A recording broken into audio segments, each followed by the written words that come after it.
Fried cauliflower tastes like chicken, mga ka-chefy. Hi mga ka-chefy! Ngayon naman po gagawa tayo ng fried cauliflower na parang lasang chicken. Madali lang! So first, need natin ng egg. 2 for 1 kilo. Then, lagyan na natin tong cauliflower. So, i-cover natin ang egg to para, para dumikit yung flour mamaya. Then, flour. 1 cup ng flour. Crispy fry. Masarap yung maanghang. Pero kung ayaw nyo naman na maanghang,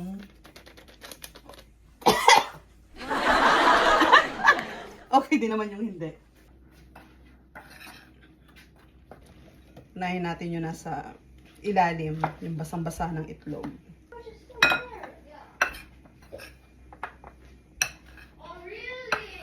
Hoy! I'm vlogging!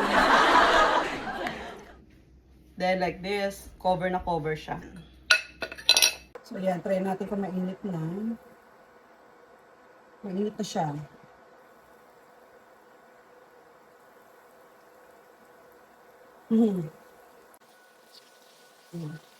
So ayan, medyo brown-brown na siya. Din natin. Ay.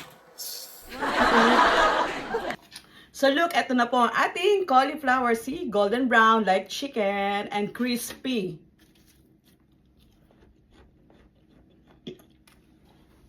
Harap. Ngayon gagawa naman ako ng sauce.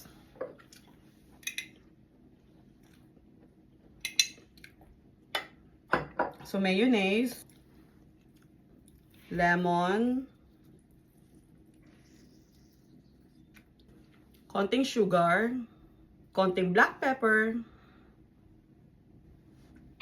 konting salt, then garlic powder, then mix it.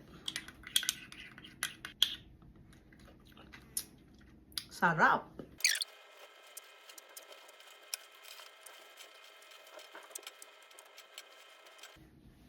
Then, konting parsley. O, diba? Para may konting green naman sa pagkain ninyo. Kahit konti. So, try na natin.